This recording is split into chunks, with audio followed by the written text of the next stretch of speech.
नमस्कार दोस्तों, कैसे हैं आप लोग। आशा है आप लोग अच्छे होंगे। दोस्तों, कोरोना काल चल रहा है, इसलिए आप लोग बोर ना हो और थोड़ा आपको अच्छा फील हो, इसलिए हम आपके लिए तरह तरह की कहानियाँ लेके आते रहेंगे और आप लोगों को थोड़ा एंजॉयमेंट हो सके। दोस्तों, आज की कहानी है एक अजीब सा आकर्षण। सोच रहा हूँ, तन और मन दोनों को अपनी आवश्यकताएं, आकांक्षाएं और मांग होती है। तन को तो समझाया और बहलाया जा सकता है, यह मांग पूरी की जा सकती है, लेकिन मन हमें कितना विवश कर देता है। अब अनुभव हुआ, मन को बहलाना भरमाना आसान नहीं होता। आज मैं अपने ही मन से हार रहा हूँ। सुबह से मन कुछ बेचैन था। आज सुबह से बारिश हो रही थी। वैसे बारिश में भीगना किसे पसंद नहीं है, और मैं तो बारिश में भीगने का दीवाना हूँ। पर हल्की ठंड की शुरुआत हो चुकी है और इस उम्र में बेमौसम की बारिश से बचता हूँ, इसलिए मॉर्निंग वॉक के लिए नहीं जा सका। नियमित दिनचर्या में व्यवधान आने पर खालीपन का एहसास होता है। तभी मोबाइल पर मैसेज की टोन ने ध्यान भंग किया और वसी ने हाय लिखकर स्माइली भेजा था। मैंने भी दूसरी स्माइली के साथ हेलो लिख दिया। क्या कर रहे हो? कुछ नहीं, सुबह से बोर हो रहा हूँ। कॉफ़ी पियेंगे? अरे वाह, इस मौसम में तुम्हारे हाथ की कॉफ़ी कोई पूछने की बात है। बस 10 मिनट में बन जाएगी, आ जाइए। और वसी और मेरा रिश्ता पुराना नहीं है, बल्कि इसे रिश्ता कहा भी नहीं जा सकता। क्या जान पहचान कहा जाए या पड़ोसी से औपचारिक सा संबंध। वैसे रिश्ता होता क्या है, इसी कसम से मैं कब से उलझा सा गया हूँ। 2-3 महीने पुरानी बात होगी। सुबह सुबह बगल की बालकनी में उसको देखा। उस 12 मंजिले अपार्टमेंट के फ्लैट्स की बालकनी अगल बगल में थी। वो फ्लैट कई महीने से खाली पड़ा था, इसलिए सुखद सा आश्चर्य हुआ। वो बेतकल्लुफ़ी से हाथ हिलाते हुए हाय बोली, तो मैंने भी हाथ हिला दिया।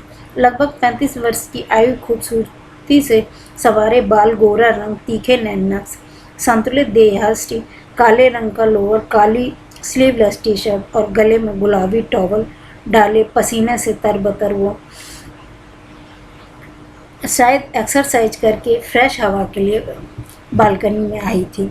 हाय, मेरा नाम उर्वशी है। वो मुस्कुराई। हेलो, मैं अमरुद। मेरे चेहरे पर भी मुस्कुराहट आई। कितना अच्छा लग रहा है। बालकनी में नहीं, वो मुझसे अधिक अपने से बोल रही थी। फिर मुझ में मुखातिब होकर बोली, चलती हूँ, फिर मिलेंगे, बाय। सच कहूँ तो पहली मुलाकात में ही अच्छी लगी। सौंदर्य से बढ़कर मेरी बौद्धिक क्षमता से परिपूर्ण आत्मविश्वास से उसका व्यक्तित्व निखर आया था।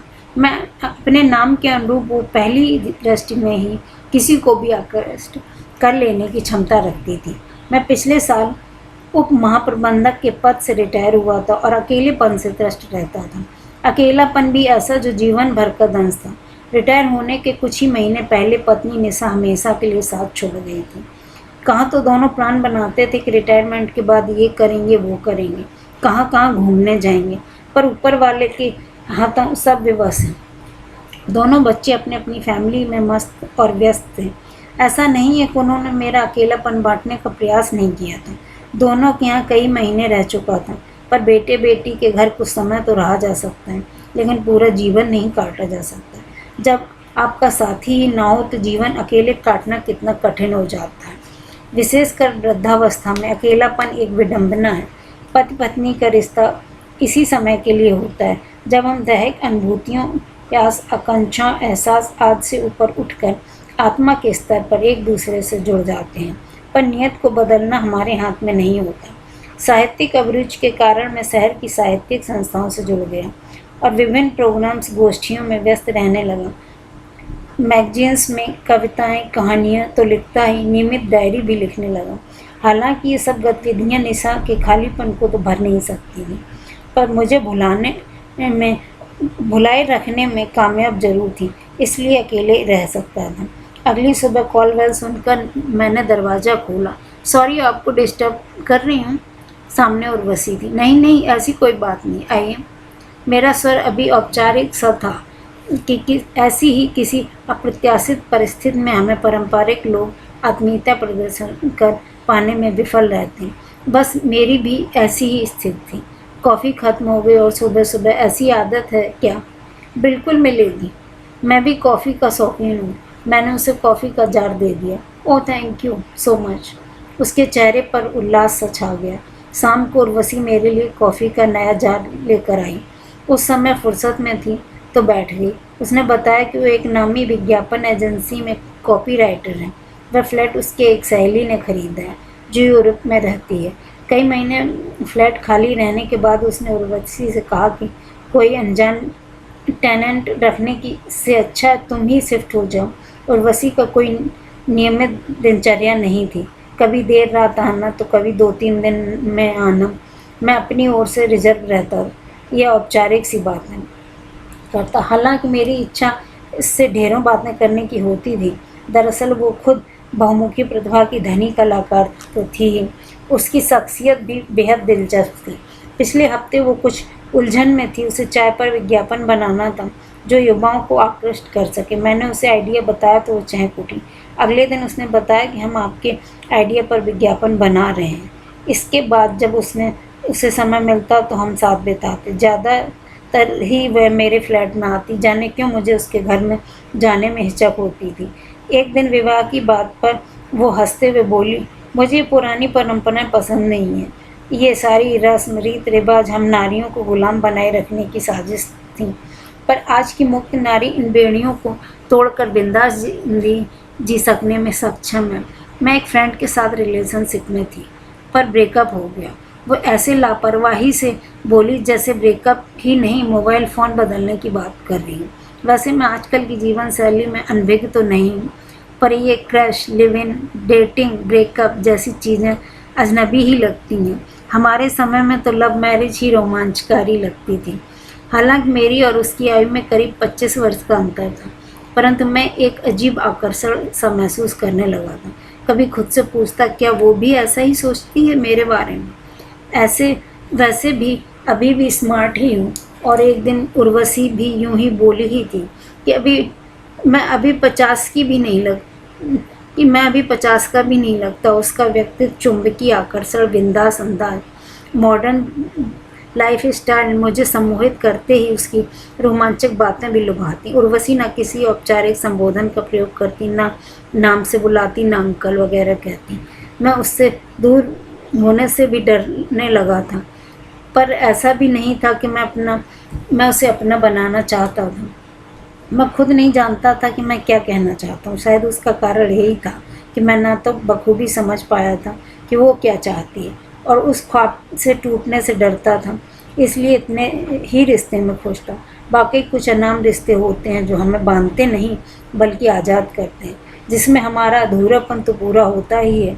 कल्पना शक्ति, सृजनशीलता, बौद्धिक क्षमता, मानसिक उर्वरता को नया आयाम मिलता है। जाने कितने वर्षों बाद आज फिर कमरे में अंधेरे पर सोफे पर लेटकर ईयरफोन लगाया और मेरा प्रिय गाना गूंजने लगा। आए तुम याद मुझे, गाने लगी हर धड़कन, खुशबू लाई पवन, महका चंदन। किसी जादुई एहसास से मैं युवावस्था में पहुंच गया जब मैं यह गाना निशा के लिए गाता था। आज कह नहीं सकता, सोच रहा हूँ। तन और मन दोनों ही की आवश्यकताएं, आकांक्षाएं और मांग होती हैं। तन को समझाया और बहलाया जा सकता है, यह मांग पूरी की जा सकती, लेकिन मन हमें कितना बेबस कर देता है। अब अनुभव हुआ मन को बहलाना, भरमाना आसान नहीं होता। आज मैं अपने ही मन से हार गया हूँ। जाने क्यों वो छवि देखने लगा जिसे कब का भुला चुका था। कई बार मन में राख के नीचे दबे अंगारों की कोई जाने अनजाने हवा दे जाता। वो मरहम न बन सके पर पुरानी चोट ताज़ा कर देता है। ऐसे ही उर्वशी मेरे मन को सुप्त कामना को जाने अनजाने में जगाने लगी थी।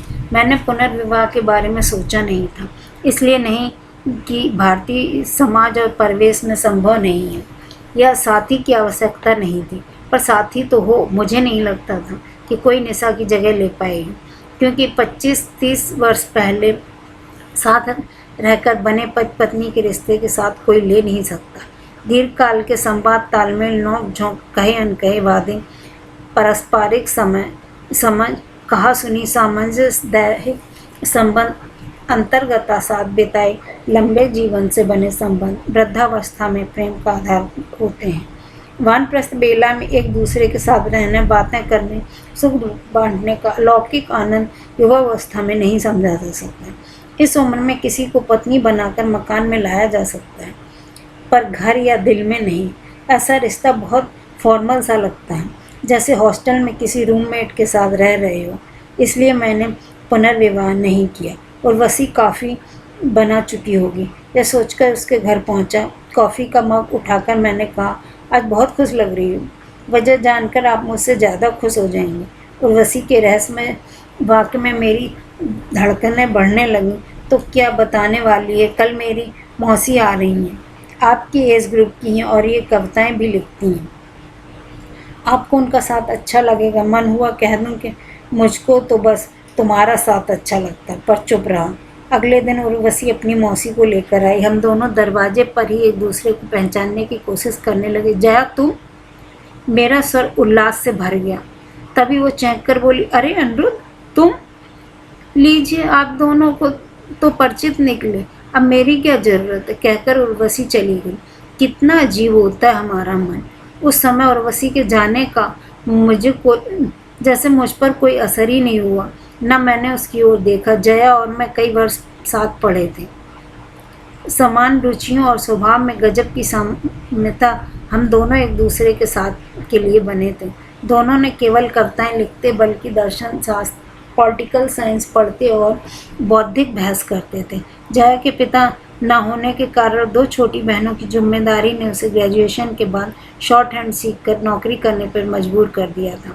उसने बड़ी साफगोई से मुझसे कह दिया था, मैं तुमको किसी भुलावे में नहीं रखना चाहती। मैं तो शायद कभी विवाह ना कर सकूं, पर तुम अपने जीवन के प्रति अन्याय ना करो।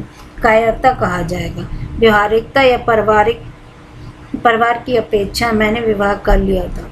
मुझे लगा जैसे वक्त ठहर सा गया और हम वहीं रुके हुए हैं। आज भी जया अपने उसी सौंदर्य, उसी छवि को सजे हुए थी। उर्वशी ने अपनी मौसी के सौंदर्य और बुद्धिमत्ता से परिपूर्ण व्यक्तित्व पाया था, बल्कि वो अपनी मौसी का ही प्रतिरूप थी। मुझे अब एहसास हुआ कि मेरा अचेतन मन उर्वशी में छुपी जया को पहचान कर ही आकर्षित हो रहा था। हम दिन भर बातें करते रहे, ना तो किसी को भूख प्यास न थकान। एहसास जैसे दोनों को ही जुदाई के वर्षों को चंद लम्हों में जी लेने की ख्वाहिश थी। दोनों बहनों का विवाह हो जाने के बाद एक तो अधिक आयु और माँ उसके साथ ही रहती थी, इसलिए अच्छा रिश्ता मिल ना सका। मानसिक रूप से पहले ही तैयार रहने से जया को अविवाहित जीवन जीने में कोई समस्या नहीं हुई। लेकिन पिछले साल माँ के गुजरने के बाद उस आयु में अकेलेपन को अवसाद सा होने लगा। मनोचिकित्सक ने कुछ दिन नौकरी से छुट्टी लेकर कहीं घूमने की सलाह दी, तो अकेली जया पर्यटन की बजाय अपनी भांजी के यहाँ आ गई थी। 2 दिन हम लोग साथ रहे, बल्कि पूरा शहर घूम डाला। मुझे लगने लगा कि मेरे जीवन के खालीपन को जया भर सकती है, पर सबसे बड़ा सवाल था कि क्या वो भी ऐसा सोचती है। मेरे मन में गाने की अगली पंक्ति गूंजने लगी। हर पल मन मेरा मुझसे कहता है, जिसकी धुन में तू खोया रहता है। भर दे फूलों से उसका दामन, आखिर मैंने ही पूछ लिया, जया तुमने जीवन में आगे क्या सोचा है? क्या बताऊँ अनिरुद्ध, हकीकत यही है कि मैं आज तक अपने जीवन के बारे में सोच ही नहीं पाई। मैं तो समय के साथ का खिलौना बनकर रह गई और हवा में सूखे पत्ते की तरह उड़ती रही। अपनी सारी इच्छाओं को दबाकर अपने परिवार की जिम्मेदारियों को निभाते हुए पूरा जीवन गंवा दिया। आज मुड़कर देखती हूँ तो पाती हूँ कि आज रेत दरक गई है और हथेलियाँ आज भी खाली ही खाली हैं। जया की आंखें भीग गई। मैं समझ गया कि जया अपने बीते जीवन से अधिक भविष्य और अकेलेपन और सूने जीवन की निराशा और पीड़ा से व्यथित है। मैंने आगे बढ़कर उसकी हथेली थाम ली और बोला, जया तुम्हारी उंगलियां खाली नहीं हैं। आज से हम दोनों एक दूसरे के साथी हैं। बोलो, मेरा साथ दोगी? जया की हथेलियां थरथरा गईं, आंखें चमक उठीं और उसने किसी किशोरी की तरह लाश से चेहरा झुका लिया। अभी उसकी छुट्टियों को 15 दिन बाकी थे, इसलिए हमने शिमला मनाली घूमने का प्रोग्राम बनाया है और तय किया कि उसके बाद जया नौकरी से त्यागपत्र दे देगी। अब हम लोग इंतज़ार कर रहे हैं कि शाम को उर्वशी आ जाए तो उसके लिए यह सरप्राइज़ होगा। दोस्तों, आप लोगों को यह कहानी कैसी लगी? अगर आप लोगों को ये कहानी अच्छी लगी हो और आप मेरे चैनल पे नए हैं तो प्लीज़ लाइक कीजिए, सब्सक्राइब कीजिए और सपोर्ट कीजिए। Thank you.